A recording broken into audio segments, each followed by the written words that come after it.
Hello दोस्तों, good afternoon. दोस्तों, आज हमारे first grade and second grade and REET सभी आरपीएससी की भर्ती परीक्षाओं में आने वाला टॉपिक राजस्थान का एकीकरण, इस टॉपिक से संबंधित हम कुछ महत्वपूर्ण बातें आपसे शेयर करेंगे जो आपकी परीक्षाओं में काफ़ी हेल्पफुल रहेगी। दोस्तों, राजस्थान का एकीकरण, इस राजस्थान के एकीकरण में सर्वाधिक योगदान किसने दिया था? तो इस राजस्थान के एकीकरण में सर्वाधिक योगदान सरदार वल्लभ भाई पटेल का रहा था। और ये सरदार वल्लभ भाई पटेल कहाँ के थे? तो ये गुजरात राज्य के थे। सरदार वल्लभ भाई पटेल को किसके नाम से जाना जाता है? तो इन्हें भारत के लौह पुरुष के रूप से में जाना जाता है। जबकि राजस्थान के लौह पुरुष को का नाम क्या है? तो राजस्थान के लौह पुरुष के रूप में दामोदर दास व्यास को जानते हैं। दोस्तों, हमारे राजस्थान का एकीकरण 7 चरणों में पूर्ण हुआ था। तो इसका जो प्रारंभ हुआ था वो कब हुआ था? तो 18 मार्च 1948 को राजस्थान के एकीकरण का प्रारंभ हुआ था, अर्थात प्रथम चरण संपन्न हुआ था 18 मार्च 1948 को। और ये पूर्ण हो गया था 1 नवंबर 1956 को, अर्थात यहाँ पर 7वां चरण कंप्लीट हो गया था। तो इस प्रकार टोटल इसमें कितने चरण थे? तो ये 7 चरणों में पूर्ण हुआ था।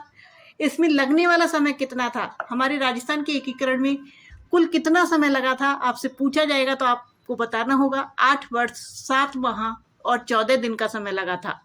यदि हम कहें कि स्वतंत्रता के समय जब राजस्थान का एकीकरण करा जा रहा था तब कुल कितनी रियासतें थी? तो उस समय हमारे यहाँ पर 19 रियासतें थी। 3 ठिकाने थे। 3 ठिकानों के नाम कौन कौन से हैं? तो निमराना जो अलवर में आता था, लावा जो टोंक में आता था, कुशलगढ़ जो बांसवाड़ा में आता था। और 2 केंद्र शासित प्रदेश थे, एक तो अजमेर जो मेरवाड़ा में आता था और एक आबू देलवाड़ा जो सिरोही में आता था। इस प्रकार 19 रियासत, 3 ठिकाने और 2 केंद्र शासित प्रदेश थे राजस्थान में एकीकरण के समय। क्षेत्रफल की दृष्टि से सबसे बड़ी रियासत पूछे आपसे कि हमारे राजस्थान में क्षेत्रफल की दृष्टि से सबसे बड़ी रियासत कौन सी थी? तो ये जोधपुर थी, जिसे उस समय मारवाड़ के नाम से जानते थे। और सबसे छोटी रियासत कौन सी थी? तो ये शाहपुरा थी। यदि सबसे प्राचीन रियासत की बात करें तो ये मेवाड़ थी, जिसे वर्तमान में उदयपुर के नाम से जानते हैं। जबकि सबसे नवीन रियासत की बात करें तो झालावाड़ थी, जो अंग्रेजों के द्वारा निर्मित की गई थी।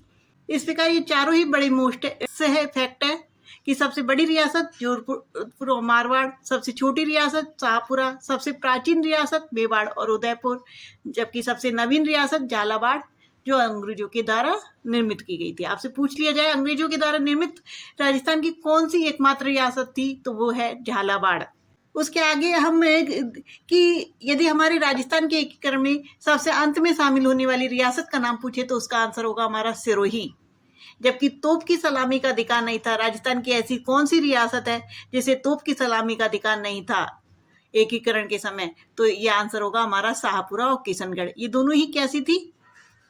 इन्हें तोप की सलामी का अधिकार नहीं था। यदि हमसे पूछे कि राजस्थान के एकीकरण पर सर्वप्रथम हस्ताक्षर किसने किए, तो इस पर तेज सिंह ने किए थे, जो अलवर के शासक थे। उन्होंने सबसे पहले क्या किया था? हस्ताक्षर किया था। दोस्तों, हम हमेशा शार्दुल सिंह, बीकानेर के शासक शार्दुल सिंह को कर देते हैं, जबकि इन्होंने हस्ताक्षर किए थे भारतीय संघ अधिनियम पत्र पर सर्वप्रथम राजस्थान की ओर से हस्ताक्षर करने वाले वो थे। राजस्थान के एकीकरण के समय सबसे अलवर के शासक तेज सिंह थे। दोस्तों, अब हम 7 चरणों के बारे में जो मुख्य फैक्ट है उन सभी को पढ़ लेते हैं। हमारा यहाँ पर चरण कितने चरणों में संपन्न हुआ था? तो 7 चरणों में संपन्न हुआ था। प्रथम, द्वितीय, तृतीय, चतुर्थ, पंचम और षष्ठ और सप्तम। इस तरह 7 चरणों में संपन्न हुआ था। तो इन सभी की ये कब संपन्न हुआ था, इसका क्या नाम रखा गया था, इनमें कौन कौन सी रियासतें शामिल थी, इनके राज प्रमुख कौन थे, इनकी बैठक कहाँ पर हुई थी, इनकी राजधानी कौन बनाई गई थी, प्रधानमंत्री कौन थे, उद्घाटनकर्ता कौन थे, और इनके से संबंधित कोई विशेष फैक्ट है तो वो क्या था। ये सभी बातों के बारे में हम जानकारी लेंगे। तो हमारा सबसे पहले रहेगा प्रथम चरण। तो हमारा प्रथम चरण, राजस्थान के एकीकरण का जो प्रथम चरण था वो कब संपन्न हुआ था? तो 18 मार्च 1948, अर्थात राजस्थान के प्रथम चरण की ही शुरुआत हो गई थी 18 मार्च 1948 को। यदि आपसे कहे कि राजस्थान का एकीकरण कब प्रारंभ हुआ तो उसका भी डेट यही आएगा 18 मार्च 1948 को। तो इस प्रथम चरण का नाम रखा गया था राजस्थान में का मत्स्य संघ नाम रखा गया था। और इस संघ में जो शामिल हुई थी रियासतें, वो कितनी रियासतें थी? तो ये 4 रियासतें थी। अलवर, भरतपुर, करौली और धौलपुर, ये 4 रियासतें थी जो इसमें शामिल हुई थी। अलवर का ही एक ठिकाना था नीमराना, उसे इसमें शामिल कर लिया गया था। इस प्रकार 4 रियासत और एक ठिकाना मत्स्य संघ में शामिल कर लिया गया था प्रथम चरण में। और इसकी राजधानी अलवर को बनाई गई थी। राजधानी कौन सी बनाई गई थी? अलवर। और बैठक कहाँ हुई थी? तो बैठक हुई थी भरतपुर के लोहागढ़ में। भरतपुर के लोहागढ़ में इसकी बैठक हुई थी। और राज प्रमुख किसे बनाया गया था? तो राज प्रमुख कहो तो धौलपुर के राजा उदयभान सिंह को इसका राज प्रमुख बनाया गया था। यदि बैठक की बात करें तो भरतपुर के लोहागढ़ में इसकी बैठक हुई थी। राजधानी अलवर को बनाया गया था। प्रथम चरण 18 मार्च 1948 को संपन्न हुआ था। नाम रखा गया था मत्स्य संघ। राजधानी अलवर में हुई थी। इसमें ये ट्रिक है ABCD, A से अलवर, B से भरतपुर, C से करौली और D से धौलपुर, अर्थात ये चारों रियासतें इसमें शामिल हो गई थी। और एक ठिकाना था नीमराना जिसे शामिल कर लिया गया था। तथा एक राज प्रमुख बनाए गए थे धौलपुर के राजा उदयभान सिंह को। और बैठक हुई थी भरतपुर के लोहागढ़ में। प्रधानमंत्री किससे बनाया गया था? तो प्रधानमंत्री शोभाराम कुमावत को इसका प्रधानमंत्री बनाया गया था। उद्घाटनकर्ता कौन थे? तो इस संघ अर्थात इस प्रथम चरण के उद्घाटनकर्ता थे BN गाडगिल। कौन थे? BN गाडगिल। यदि विशेष विवरण की बात करें तो हम मत्स्य संघ का नामकरण KM मुंशी के कहने पर रखा गया था। और इसकी आय थी 1,84,00,000, लगभग 2 करोड़। दोस्तों ये इस बारे में भी ये वाला फैक्ट भी एक बार एग्जाम में पूछ लिया गया कि राजस्थान एकीकरण के प्रथम चरण में जो मत्स्य संघ बनाया गया था उसकी उस समय आय कितनी थी? तो उसकी आय 1,84,00,000, लगभग 2 करोड़ के समथिंग थी। दोस्तों उसके बाद हमारा द्वितीय चरण आता है। तो द्वितीय चरण आता है 18 मार्च 1948 में प्रथम चरण हो गया था। 25 मार्च अर्थात 8 दिन बाद ही हमारा दूसरा चरण संपन्न हो गया था 25 मार्च 1948 को। ये 18 मार्च है और ये 25 मार्च, सिर्फ कितने दिन का अंतर है? 8 दिन का अंतर है। कैसे लर्न करना है? 18, 25, 18, तीसरा फिर 18 आएगा, लेकिन अप्रैल की डेट है 25 अप्रैल 1948 को। और इसका नाम रखा गया था पूर्वी राजस्थान अथवा राजस्थान यूनियन। और इसमें कितनी रियासतें शामिल हुई थी? तो इसमें टोटल 9 रियासतें शामिल हुई थी। कितनी रियासतें शामिल हुई थी? 9 रियासतें थी। और दोनों क्या थे? अपने ठिकाने थे। 2 ठिकाने थे, एक तो टोंक का ठिकाना था और एक बांसवाड़ा का ठिकाना था। तो इसमें एक ट्रिक है हमारी, बाबू झाड़ू कीको प्रसाटो, बा से बांसवाड़ा, बू से बूंदी, झा से झालावाड़, डू से डूंगरपुर, की से किशनगढ़,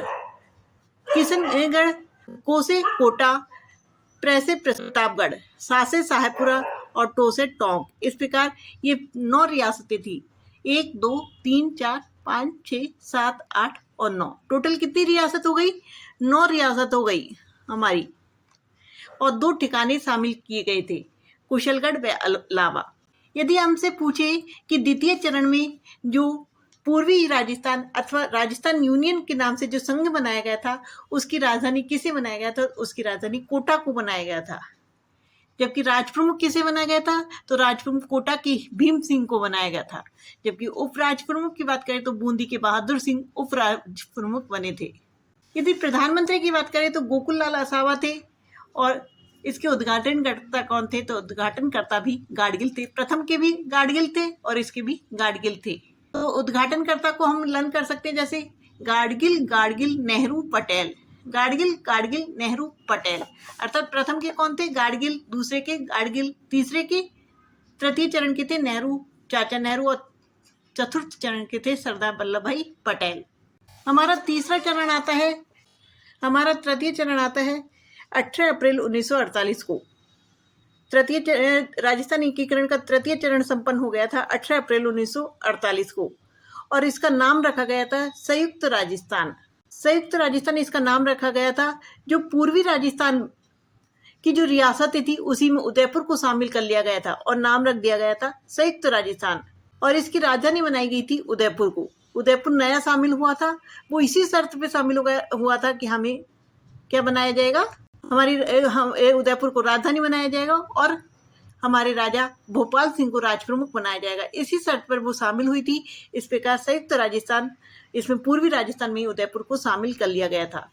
तो इसके राज प्रमुख बनाए गए थे उदयपुर के भोपाल सिंह को और उपराज प्रमुख बन गए थे भीम सिंह कोटा के। जो द्वितीय चरण में जो राज प्रमुख थे उन्हें अब उपराज प्रमुख बना दिया था कोटा के। प्रधानमंत्री थे इसके माणिक्यलाल वर्मा, जबकि उद्घाटनकर्ता थे चाचा नेहरू। उद्घाटनकर्ता कौन थे? तो चाचा नेहरू इसके उद्घाटनकर्ता थे तृतीय चरण के। चतुर्थ चरण की बात करें तो चतुर्थ चरण हुआ था 30 मार्च 1949। इसका नाम रखा गया था बृहत राजस्थान। इसमें जो संयुक्त राजस्थान था, अर्थात जो अपने पूर्वी राजस्थान की 9 रियासत थी और उदयपुर को मिलाकर जो संयुक्त राजस्थान बनाया गया था, उस संयुक्त राजस्थान में ही क्या मतलब 4 बड़ी बड़ी रियासतों को जोड़ दिया गया था और नाम रख दिया गया था बृहत राजस्थान। कौन कौन सी थी 4 बड़ी बड़ी रियासत? तो ये थी जैसलमेर, जोधपुर, जयपुर और बीकानेर।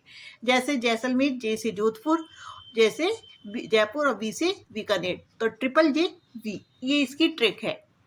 तो जैसलमेर, जोधपुर, जयपुर और बीकानेर, और चारों ही कैसी थी? क्षेत्रफल की दृष्टि से बड़ी रियासतें थी, तो इसलिए इसका नाम रख दिया गया था बृहत राजस्थान और राजधानी बना दी गई थी जयपुर को। उसके बाद इसके जो राज प्रमुख बने थे वो जयपुर के ही राजा मान सिंह सेकंड थे, वो इसके राज प्रमुख बना दिए गए थे। उपराज प्रमुख जो कोटा के भीम सिंह थे उन्हें उपराज प्रमुख बना दिए गए थे और जो भूपाल सिंह थे उदयपुर के उन्हें महाराज प्रमुख बना दिए गए थे इस चौथे चरण के। जबकि इसके प्रधानमंत्री थे हीरालाल शास्त्री, इसके प्रधानमंत्री थे और इसके उद्घाटनकर्ता की बात करें तो ये सरदार पटेल थे। इस चतुर्थ चरण के बाद चतुर्थ चरण से 7वें चरण तक जो राज प्रमुख रहे थे वो सवाई मानसिंह द्वितीय ही रहे थे जयपुर के। उसके बाद हमारा 5वां चरण आ जाता है। 5वां चरण आता है हमारा 15 मई 1949 को 5वां चरण होता है। इसका नाम रखा गया था संयुक्त बृहत्तर राजस्थान। इसमें बृहत राजस्थान में ही मत्स्य संघ को जोड़ दिया गया था। जो बृहत राजस्थान बनाया था, मत्स्य संघ अभी अलग चल रहा था हमारा, तो उस मत्स्य संघ को इसमें जोड़ दिया था, तो नाम रख दिया था संयुक्त बृहत राजस्थान। और राजधानी मतलब एक तो हो गई हमारी, अब इसमें कंप्लीट आधे से ज्यादा क्षेत्र इसमें शामिल हो गए थे और नाम रख दिया गया था संयुक्त बृहत राजस्थान। इसकी राजधानी जयपुर ही थी। चतुर्थ चरण के बाद राजधानी हमेशा जयपुर ही रही। इसके जो राज प्रमुख थे वो सवाई मानसिंह सेकंड थे, उपराज प्रमुख भीम सिंह कोटा के थे और महाराज प्रमुख भोपाल सिंह उदयपुर के। ये चतुर्थ चरण के भी जैसे कि तैसे ही रहे। और इसके प्रधानमंत्री की बात करें तो वो भी हमारे हीरालाल शास्त्री थे। और इस संघ की मुख्य बात यही है कि आपसे पूछे कि मत्स्य संघ का विलय कौन से चरण में किया गया था, तो मत्स्य संघ का विलय 5वें चरण में किया गया था। कौन से चरण में किया गया था? तो 5वें चरण में किया गया था। ये सीधा क्वेश्चन पूछ लिया जाता है एग्जाम में कि मत्स्य संघ का विलय कौन से चरण में किया गया था राजस्थान एकीकरण के, तो ये 5वें चरण में किया गया था। और 5वें चरण की यदि डेट पूछे तो 15 मई 1949। अब आता है हमारा छठा चरण होता है हमारा 26 जनवरी 1950 को। 26 जनवरी 1950 को हमारा छठा चरण कंप्लीट हो जाता है और नाम रख दिया जाता है संघ राजस्थान। इसमें जो संयुक्त बृहत राजस्थान था उसी में सुरोही को शामिल कर लिया जाता है। जबकि राज प्रमुख, उपराज प्रमुख और महाराज प्रमुख क्या रहते हैं? के ही रहते हैं। जो छठे चरण में अपने ये पीएम का पद समाप्त हो जाता है, मतलब जो प्रधानमंत्री थे उसका पद समाप्त हो जाता है और मुख्यमंत्री का पद प्रारंभ हो जाता है और हीरालाल शास्त्री को प्रथम मनोनीत मुख्यमंत्री बना दिया जाता है। और ये हीरालाल शास्त्री को प्रथम मनोनीत मुख्यमंत्री बनाया था, तो जो मुख्यमंत्री पद की शपथ दिलाई थी हीरालाल शास्त्री को, वो किसने दिलाई थी? तो ये राजप्रमुख सवाई मानसिंह सेकंड ने दिलाई थी। यहाँ पर पीएम का पद समाप्त हो गया और मुख्यमंत्री का पद प्रारंभ हो गया और सबसे प्रथम मुख्यमंत्री हीरालाल शास्त्री को बनाया गया था। और शपथ दिलाने वाले कौन थे? तो राजप्रमुख सवाई मानसिंह सेकंड थे। जबकि यदि आपसे पूछे छठे चरण में भी राज प्रमुख, उपराज प्रमुख और महाराज प्रमुख ये तीनों ही पद थे, जिनमें जयपुर के सवाई मानसिंह सेकंड राज प्रमुख थे और भीम सिंह कोटा के उपराज प्रमुख थे, और जबकि महाराज प्रमुख भोपाल सिंह उदयपुर के महाराज प्रमुख थे। अब आ जाता है हमारा 7वां चरण। इसमें मुख्य बात यही थी कि मुख्यमंत्री का पद प्रारंभ हो गया था। यदि एग्जाम में पूछे कि मुख्यमंत्री का पद राजस्थान के कौन से चरण में प्रारंभ हुआ था, तो ये हुआ था हमारे 6ठे चरण में प्रारंभ। और प्रथम मुख्यमंत्री कौन बनाए गए थे, तो हीरालाल शास्त्री को शपथ दिलाने वाले थे सवाई मानसिंह सेकंड। हमारा 7वां चरण प्रारंभ होता है। अब हमारा राजस्थान एकीकरण का हमारा 7वां चरण कंप्लीट हो गया था 1 नवंबर 1956 को, और ये हमारा लास्ट चरण था। इसमें पूरा राजस्थान बनकर तैयार हो गया था और नाम रखा था आधुनिक राजस्थान। जो वर्तमान में हमारा राजस्थान है वो बनकर तैयार हो गया था। राजधानी जयपुर बनाई गई थी। इसमें संघ राजस्थान, जो हमारा 6ठे चरण का नाम था संघ राजस्थान, जिसमें उसी में अजमेर, मेरवाड़ा, आबू, देलवाड़ा जो केंद्र शासित प्रदेश थे उनको जोड़ लिया गया था। और जो मध्य प्रदेश राज्य को क्या दे दिया था कि मंदसौर जिले की भानपुर तहसील का जो वो सिरोंज उपखंड को तो क्या किसे दे दिया था, सिरोंज उपखंड को तो दे दिया था मध्य प्रदेश को, जबकि सुनील टप्पा हमारे पास आ गया था।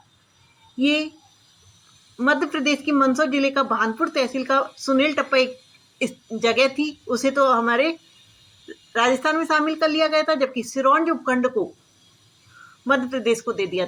वहां पर 7वें चरण में हमारे यहाँ पर राज प्रमुख का जो पद था, अब तक जो राज प्रमुख सवाई मानसिंह सेकंड थे उस पद को समाप्त कर दिया गया था और राज्यपाल का पद प्रारंभ हो गया था। तो दोस्तों, मुख्यमंत्री का पद प्रारंभ पहले हुआ था 6ठे चरण में, जबकि 7वें चरण में हमारे राज्यपाल का पद प्रारंभ हुआ था। और हमारे प्रथम राज्यपाल रहे थे पंजाब निवासी गुरुमुख निहाल सिंह। पंजाब निवासी गुरुमुख निहाल सिंह हमारे प्रथम राज्यपाल रहे हैं। इस प्रकार हमारे राजस्थान के 7 चरण कंप्लीट हो जाते हैं और राजस्थान बनकर तैयार हो जाता है।